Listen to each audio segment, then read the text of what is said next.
So the work comes fast and furious when we actually get something that works pretty well fresh off the bench. I did go ahead and attack the stuff in the rear. Took a big amount off of there, reduced it down in the front, put a hole in here. That's pretty much as big of a hole as I could get because the screws from the top and bottom hit the other side. Took a piece out of there, rounded the edges off, and as anticipated, I mean, it takes a tiny amount off. I think these were about 35.5 grams a piece, give or take. They're now, if memory serves, about 44 for the pair, a savings of an ounce. So it took about an ounce off there.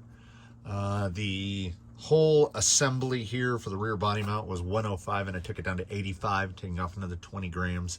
So it took about 50 grams off total, 1 3/4 ounces. Not a huge amount, but at the same time, it could be mental, but I feel like I can feel it. I did indeed have TRX4 stock springs from a Defender, what they just call clear. They have no band in the front, and green in the back, and it feels significantly better. Like, it's definitely a spring more rated to tote a 2-pound body around with it. I took one of the pit bulls off because I wanted to see. I mean, the tire itself appears to be in fine order. It does not even have a huge amount of block wear in it. But as you can see, they are very soft and very thin, even with the little bit of side belting that they have in there. They come with the, this is the foams they come with. The outer foam, I mean, is soft, but it appears to be in really good shape. It's definitely formed to the wheel in the time that it's been in there.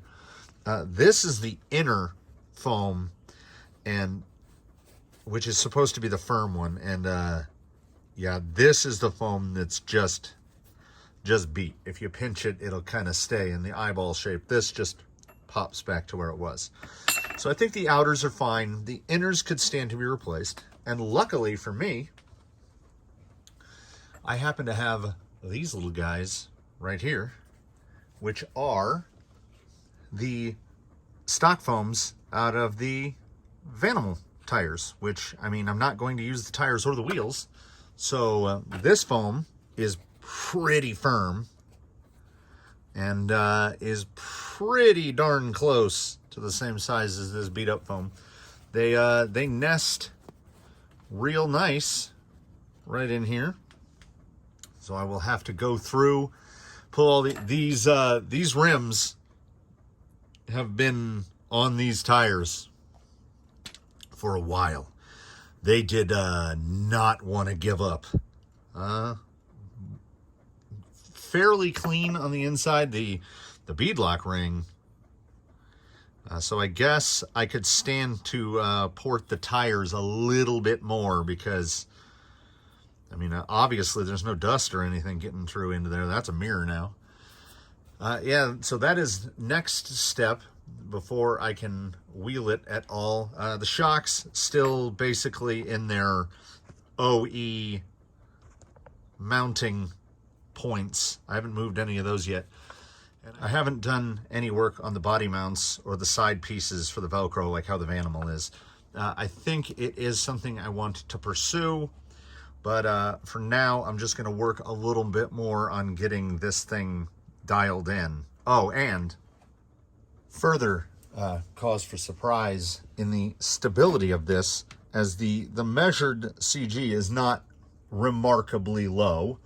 We've got too much stuff at or above the height of the frame rails, and the wheel track, I mean, we're looking at just under 9 3/4 side proper track, center to center 7 3/4. So that's narrow, because the body itself is right at 9. So you know, my first instinct when I was looking at how narrow the track is was to say, oh, I'll slap some wider adapters on here. But you know, I'm not going to fudge with it. We're going to at least attempt one change at a time.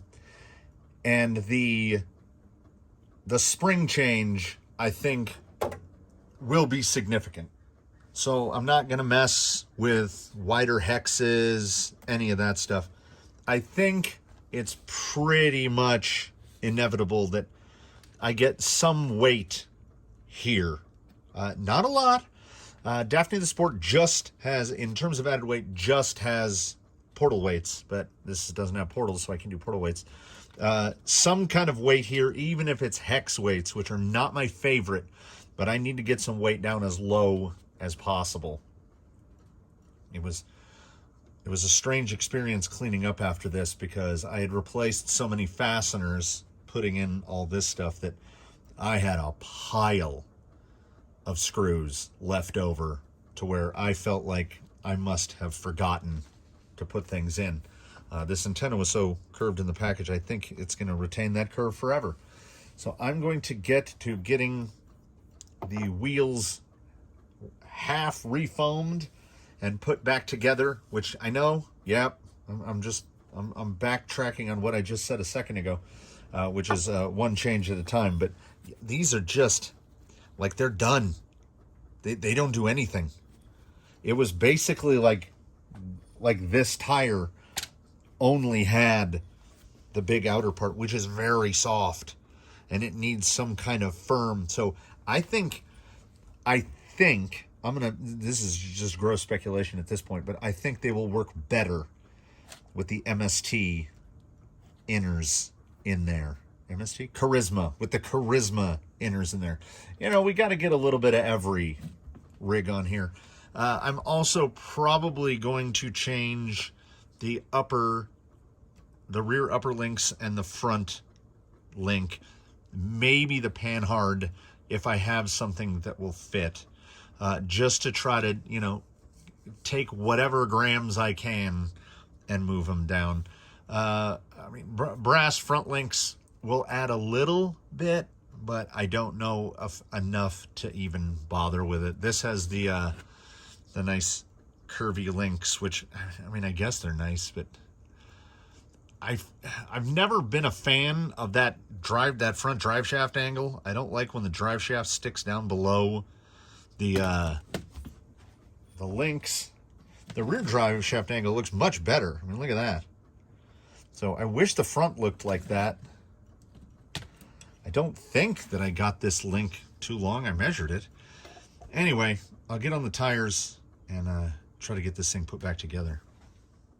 So shocks are resprung and wheels are 50% refoamed, and I can already see it's sitting better.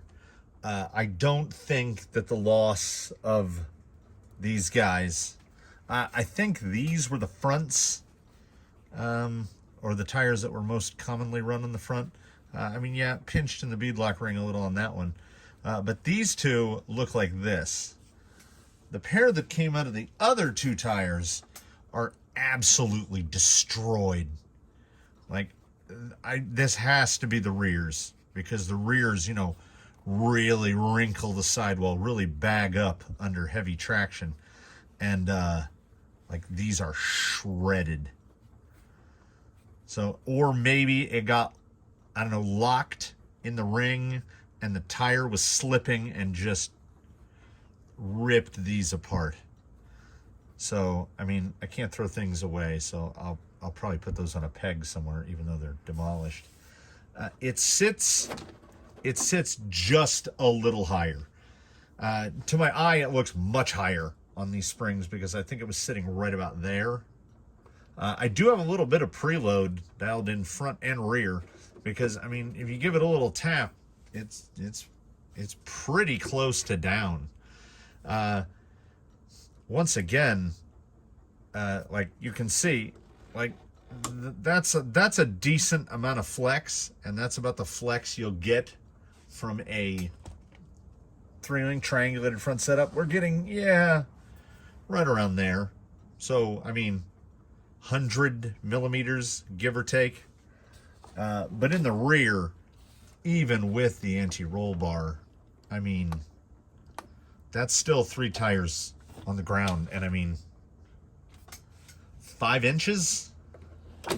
So this, the Element setup has got a lot of travel in it. Is it too much? I don't know. This thing really is not dialed in yet. So its next trip is going to be in this exact configuration right here. It's a little wobbly gobbly, but hey, as long as the roll isn't so significant that it causes the truck to flip on side hilling, then this is okay. Fortunately or unfortunately for the Land Keeping Gate Rover here, its first round of testing is going to be a proper trial by fire. I did just because, I mean, they're not super useful, but man, do they look cool. So I busted out the, I think it was a number 52 drill bit, and drilled and tapped the bumper for some 2mm to get some shackles on the front, and then had to adapt around the, I mean, the shackle mounts on this rear bumper are super cool. They're held in place with a set screw, but they're also super wide, so you have to like bend the shackles open to even get them on. These were the only shackles I had that would even fit. This was on my old red Defender body, put it on here, threw some fuel tanks on the back, removed the roof rack, because this thing right here is almost 1/4 pound, just under 4 ounces. So that's 4 ounces off at the highest possible location.